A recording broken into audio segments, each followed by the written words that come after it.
O que é intimidade para você? Algumas pessoas dizem, não, para mim intimidade é vida sexual plena. Eu gosto desta definição aqui, ó. Intimidade não começa no quarto. Começa na coragem de mostrar quem você é de verdade. Com os medos que nunca contou, com as histórias que ainda doem e descobrir que a pessoa ao lado não recuou. Intimidade verdadeira tem dimensões que o quarto não alcança sozinho: emocional, intelectual, espiritual e histórica. Hoje eu quero falar com você sobre intimidade além do físico e o que significa ser verdadeiramente conhecido. Olha, se eu fosse você, ficaria até o final. Até o final. Eu quero muito orar com você no final por mais intimidade, por mais conhecimento. Tem casais que estão juntos há 10 anos e não se conhecem muito bem ainda, certo? Olha, esse devocional é imperdível. E eu quero muito que você compartilhe com 3, 4 pessoas, ok? É muito importante que você deixe seu like e escreva aqui embaixo ou o seu pedido de oração, ou o seu testemunho, faz uma pergunta, dê uma sugestão, mas escreve aqui embaixo, porque o YouTube entende que o nosso canal é relevante quando você escreve aqui embaixo também. Graça e paz, minha filha querida, graça e paz, meu filho querido. É muito bom estar com você todos os dias aqui, refletindo na palavra e aprendendo aqui com as Escrituras Sagradas. Vamos para o nosso devocional de hoje. Eles estavam nus e não se envergonhavam. Intimidade além do físico. E o que significa ser verdadeiramente conhecido? A Bíblia diz: o homem e sua mulher estavam nus e não sentiam vergonha. Gênesis capítulo 2. Eu sempre começo com uma história para te ajudar a entender a lição toda. Ricardo e Fernanda tinham uma vida sexual muito ativa. Ninguém de fora diria que havia algo faltando, mas Fernanda guardava um segredo silencioso, que nunca havia contado em palavras. Ela se sentia sozinha dentro do casamento. Não era solidão de presença. Ricardo estava ali. Era uma solidão mais profunda, difícil de nomear. A sensação de que ele a desejava, mas não a conhecia. Que ele sabia o que ela gostava no café da manhã, qual série ela estava assistindo, quantas horas ela dormia, mas não sabia o que a assustava de verdade. Não tinha intimidade. Não sabia o que ela pensava às 3 da manhã quando não conseguia dormir. Não sabia qual parte da infância dela ainda doía. Certa tarde, numa conversa sem destino, Ricardo perguntou, sem pretensão, quase por acidente: do que você tem mais medo na vida? Fernanda parou. Ninguém havia perguntado aquilo em anos. Talvez nunca dessa forma. Ela respondeu devagar. E enquanto falava, algo foi se abrindo por dentro. Não com vergonha, mas com alívio.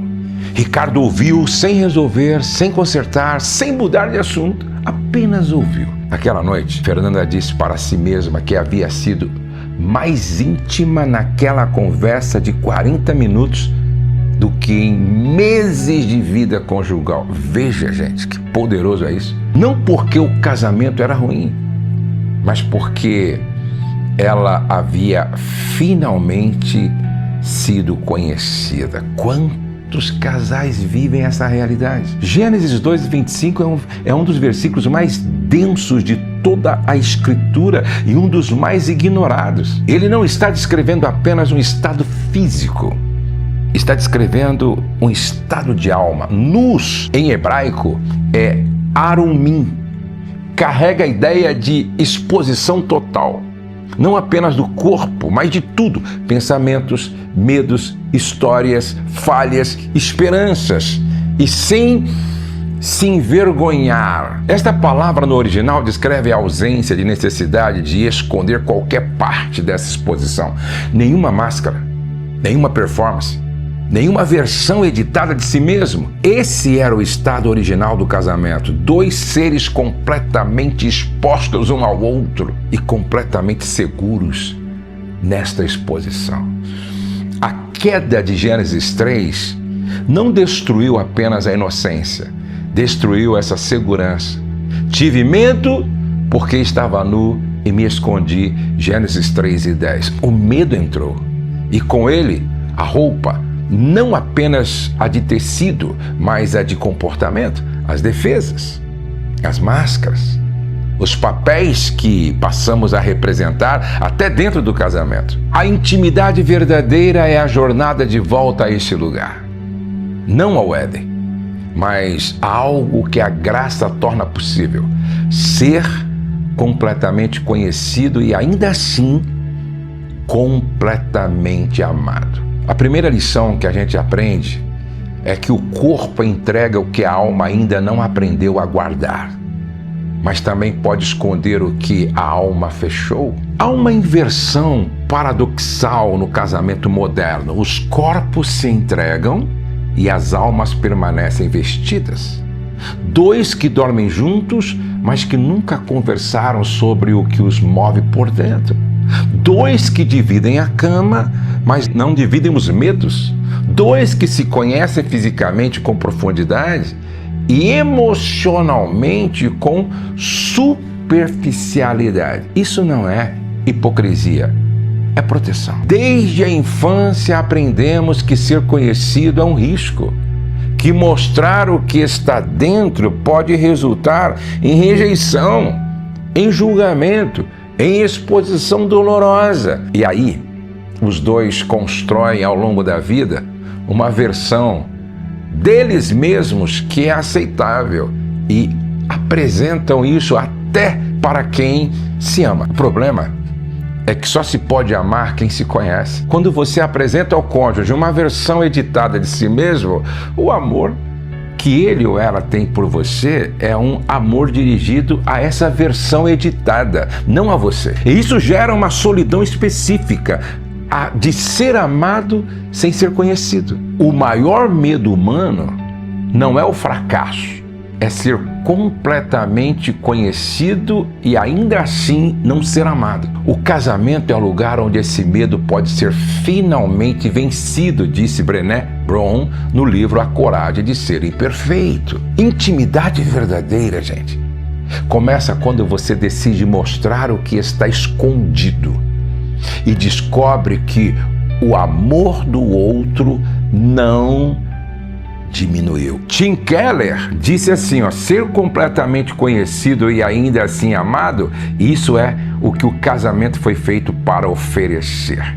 Intimidade é quando o medo de ser conhecido finalmente perde para o amor de quem conhece. Que coisa linda! Sabe, eu vou continuar amanhã, porque hoje eu quero orar com você por mais intimidade, além da física. Eu sei que tem maridos, esposas, casais que estão me assistindo aqui dizendo: precisamos melhorar nossa intimidade. Nós temos intimidade física, mas a dimensão emocional, intelectual, espiritual, histórica da intimidade não temos ainda. Eu conheci a história de uma esposa que, conversando com a minha esposa, não é? Porque elas eram muito próximas, e ela disse assim, minha esposa conhecia tanto o marido dela quanto, até porque era parente, conhecia tanto o marido dela quanto ela. Aí ela disse assim, casada, parece-me que há 8 anos com o rapaz. Aí ela disse assim para minha esposa disse para ela, inclusive, né, quando o fulano colocou a prótese dentária, dentadura e tal, né? Aí ela olhou assustada para minha esposa e disse assim, meu marido usa prótese dentária, dentadura? Meu marido. Estavam casados há 8 anos. Agora eu pergunto, se não havia intimidade física, relacional, para saber se o marido usava ou não prótese dentária, e a dimensão intelectual, espiritual, emocional, histórica, será que esse não é o seu problema? Escreve aqui, por mais intimidade. Por mais intimidade. Eu vou continuar amanhã, porque esse assunto aqui é muito sério. muito sério mesmo. Mas eu quero que você ore comigo agora. Escreve aqui: por mais intimidade, tá? Por mais conhecimento profundo, essa dimensão emocional, intelectual, espiritual, histórica da intimidade precisa ser levada muito a sério. Muitas vezes falta diálogo, comunicação aberta e coragem e humildade e sensibilidade e empatia para crescerem em intimidade. Vamos orar? Você já colocou aqui por mais intimidade?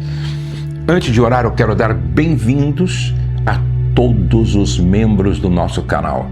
Eu quero orar por cada membro do canal hoje. E se você não se tornou um membro ainda, para ter acesso aos conteúdos exclusivos, certo? Que é o curso 8 Passos, Quero Casar Certo. E eu vou colocar também um dos vídeos de um curso que eu preparei para pastores. Eu quero colocar aqui também para que os membros do meu canal possam assistir. E não perca também a live mensal de mentoria para casais. Os membros, ok? Pastor, eu quero me tornar um membro. Então, aqui embaixo tem um botão, clica aí. Vamos orar. Onde quer que você esteja, no trabalho, no carro, na academia, em casa, no hotel, aonde quer que vocês estejam, na cozinha lavando louça ou passando roupa no quarto, sei lá, ore comigo. Pai, obrigado. Obrigado por esse tempo aqui.